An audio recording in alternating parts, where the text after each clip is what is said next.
Good morning, Algebra 2 students. I hope you're all doing well today, or maybe it's afternoon or evening for you.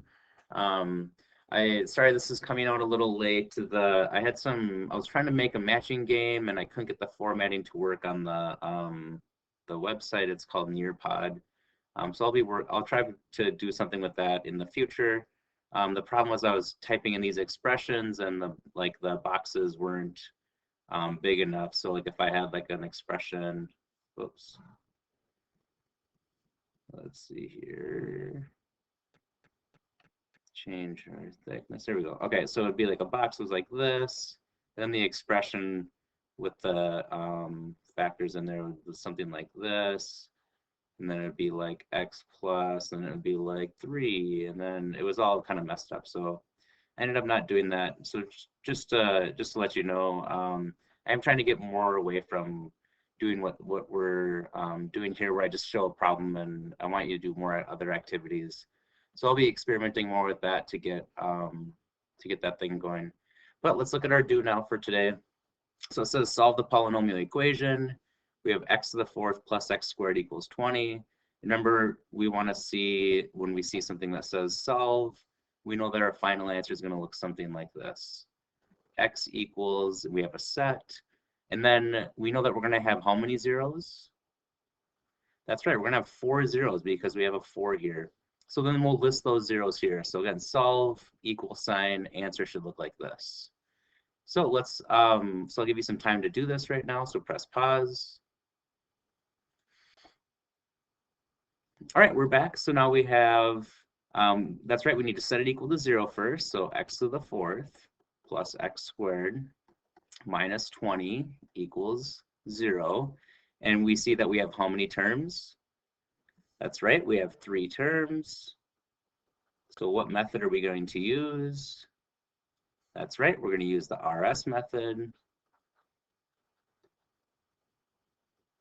So RS method, what number times what number is equal to the number out front, which is a 1, times negative 20. And what two numbers, when you add them together, equal that middle term? That's also a 1. So factors of that equal negative 20, well, with negative 2 and 10, negative 10 and positive 2, that's not going to get us 1. If we divide by a larger number, we can divide by 4 and 5. So negative 4, 5, or negative 5, 4. And we can see, that's right, it's going to be this one right here, the first one that we had for the negative 4, 5, because they need to add up to equal a positive 1. So when we stretch the middle term, one thing I've noticed is that some of us are making a mistake in stretching the middle term. Remember, it's x squared is what we're stretching. So it's going to be minus 4x squared, and then plus 5x squared minus 20. And then we can factor left side, right side. Remember, we're factoring out the largest number and the largest number of variables. So that's x squared. Then we have x squared minus 4 left over. We can divide a positive 5.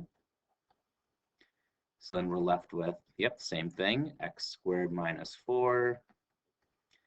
So now when we factor out, we have x squared minus 4, x squared plus 5. And now we're counting the number of terms because I see that I have something squared here. So I'm like, oh, I have 2 terms, so it's possibly special cases. So again, 2 terms, we're thinking of special cases.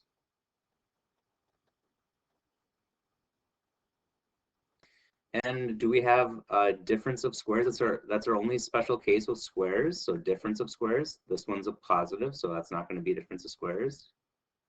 That's right. This one's difference of squares because it's also x squared. This is an arrow. We have x squared and 2 squared. So that would be x minus 2 times x plus 2. And then we also have x squared plus 5 equal to 0. Now let's give ourselves some more space here. All right, so now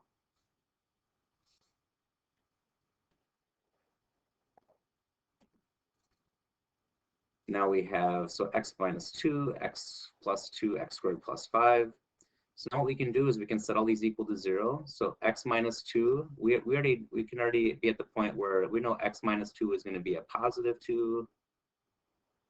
We know x plus 2 is going to be a negative 2. And then we have x squared plus 5, we can set that equal to 0. Two terms and a quadratic tells us that if it's the a term and the c term, we know we're going to use definition of square roots.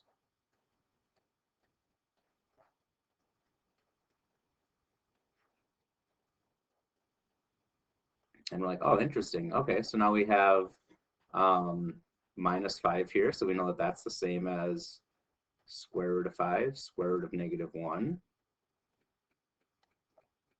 So that tells us this is going to be I, and then the square root of 5, so we have plus or minus square root of 5 times I. So negative 2 to plus or minus square root of 5i. So we have 2 real solutions, and then 2 non-real solutions gives us a total of 4 solutions. So let's look at this bottom part. So it says factor the expressions. Notice we have 2 terms. So we're thinking special cases again, just as we have written up top here. So what special cases would these ones be? Well, we see a cube, and we see a cube. 1 is also cubed, so this can be written as x cubed plus 2 cubed and x cubed minus 1 cubed. So take a second to put these into, or to factor these out. All right, so let's factor this out then. So we have, oops, that should be a 3 there. All right, so we have, that's right, we do, let's look at it, what our things are. So we have a cubed plus b cubed. Check your notes for this. We have a plus b. We have a squared minus ab plus b squared.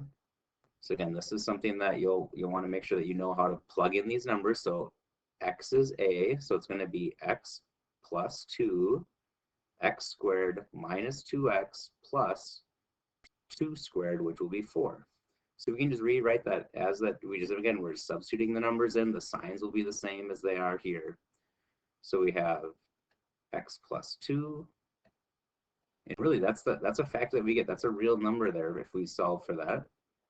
And then we have x squared minus 2x plus 4. So this one we see difference of cubes. Remember, difference of cubes, we have a cubed minus b cubed. So we have a minus b, a squared. Now if it goes minus, then it goes plus, just like plus, then minus. ab plus b squared. Notice the a's and the b's, those are in the same spots. The only difference in these two is this one's plus minus, and for difference of cubes, it's minus plus. So x is a, 1 is b. So I'm going to do x minus 1, x squared, 1 times x is x, plus 1 squared is 1. So then this one will be x minus 1, x squared, plus x, plus 1. So as we've been solving these, we know that this gives us 2 unreal zeros, as well as this. And these give us our real zeros. That first part gives us a real 0, then we have 2 unreal zeros. All right, so let's look at our agenda today. It's actually pretty short. We're just going to review factoring methods by looking at the number that we have, and then the number of terms, and then just going from there. And then you'll have time to correct and start the homework on some extra problems. Next Tuesday, you're going to have a quiz. So the quiz will look pretty similar to the problems where it'll give you a problem, it'll say factor the expression, and then you'll factor it, or solving, then you'll solve it, you'll show your work. The work part will be pretty important just to keep some academic honesty. So make sure that you're solving them fully. Just writing an answer isn't going to be enough. And our objective today, students will be able to solve polynomial equations, again, by factoring. So we'll have some more we'll factor to, and then so we can solve those math applications. So that'll be, I mean, you'll be mostly doing the objective and the homework assignment. All right, so when we're given a problem, what's one thing that we can always check for? The first thing we want to check for, so let's say we have something that's like 3x to the 5th minus 6x to the 4th plus 9x squared. What's one thing that we can always check for to factor? It doesn't matter the number of terms. That's right, the one thing that we can always check for, whoops. Let's bring this back. I got accidentally double clicked there. One thing we can always check for is simple factoring. So what can you divide out of both of these? That's right, we can divide out a 3 because they're all divisible by 3 and an x squared. So we can take out a 3x squared, and that's called simple factoring, and then you're left with the rest of it in there. All right, if we have two terms and it's addition, so let's say that we have two terms and we have a plus sign, what's one thing we can always look for? So two terms addition. That's right, we can do sum of cubes. So sum of cubes looks like this. It would be two terms with addition. I mean, you can always do simple factoring, but sum of cubes would be like if we have something like a cubed plus b cubed. So that's two terms addition.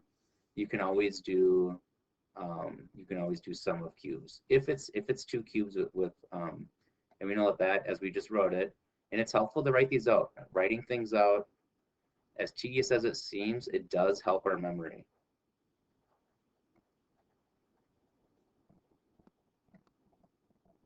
So just writing these out will be helpful. So two terms addition, simple factoring is always possible, but sum of cubes is what we're looking for. And then if we have two terms and we're subtracting, what would that look like?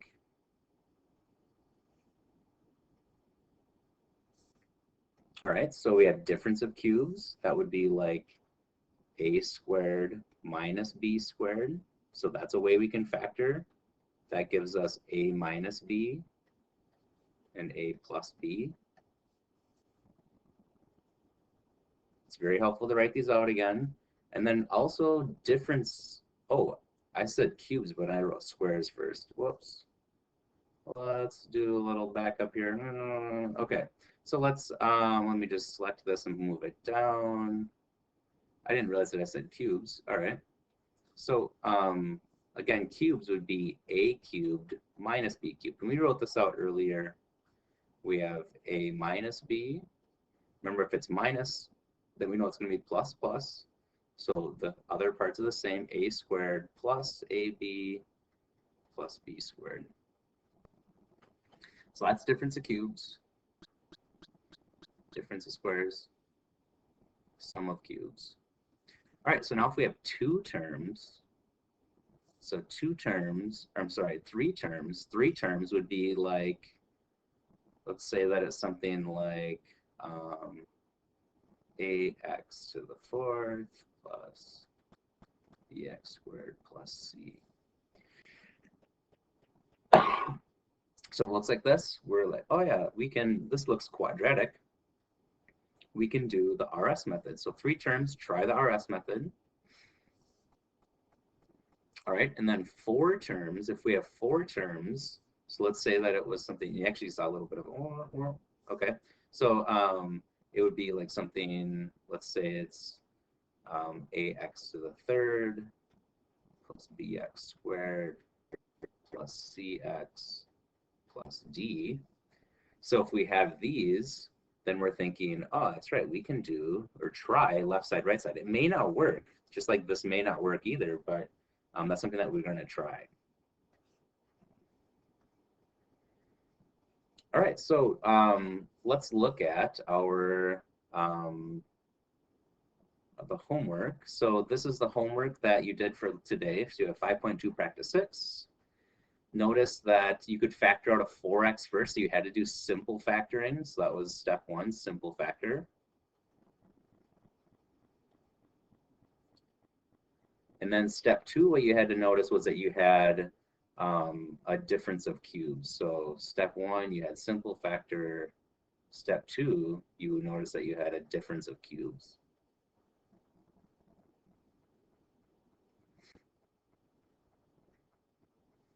All right, and then the next one, that's right, we had to simple factor first, and then we couldn't factor anymore, so we just left it like this. So this one, the only thing you did was you just did simple factoring, because we couldn't factor more. You tried RS method, but it didn't work, because we have R times S equals -8, add them up, we don't get -6. All right, number 3, count the number of terms. That's right, you did. Could you simple factor first? That's right, we couldn't, so then we just did left side, right side.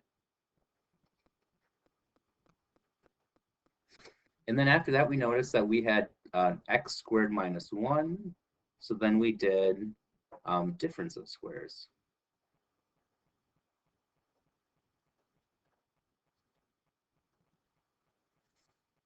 All right, and then when we found the solutions, we did some simple factoring, then we had x cubed minus 8, and when we did some simple factoring and then the x cubed minus 8, we had difference of cubes, so then we had to solve that quadratic. And then the next one, we had 3 terms, so we're looking at RS method, so then we factored that and solved it. We had a difference of squares, so then we were able to factor that to x plus 3, x minus 3, and then solve for it. The other one was x squared plus 3, so then that just stayed here. And we had to simple factor first, so we simple factor out that 0. All right, and then this last one, we have we had a jewelry box. I didn't even draw the jewelry box. That was a missed opportunity. Whoops. Drawing skills are limited sometimes to the tools you have. So then we have a length of 4x. We have a width of x minus 1, and a height of x minus 2, so x minus 1, and then x minus 2 for that height.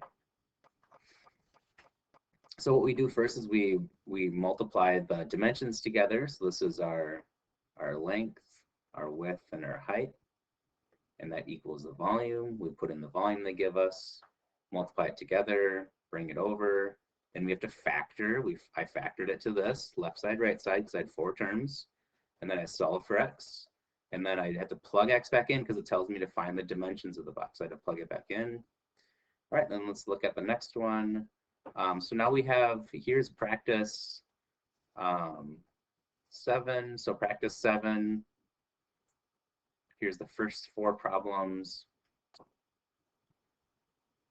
Make sure you're doing some simple factoring, and then you're solving or factoring more if you can. Notice the different things it's telling us to do. The first one, it says factor. The next one says find the solution. So make sure you're looking for, do I need to solve it or just factor it? Factor, find the solutions. And then 5 and 6, 5 and 6 pretty similar in that we are solving for the dimensions of something, a container or a box. Notice the dimensions, we have feet, I'm sorry, the units, we have feet, and we have inches. So let me know if you have any questions on these. Again, office hours tomorrow. So remember, we have office hours. And you can check out the link. So office hours are from 12 to 2 on Fridays. Let me know if you have any questions. We can work through the problems. And then I also made up these extra problems too if you need, if you want more. These ones are not assigned. These are not part of the homework, but you can do these extra problems. And then there's a couple more too of extra problems. So extra problems if you want to. Again, these are extra problems. And then your ticket out today, how confident are you in factoring left side, right side, quadratic form, which would also be RS method.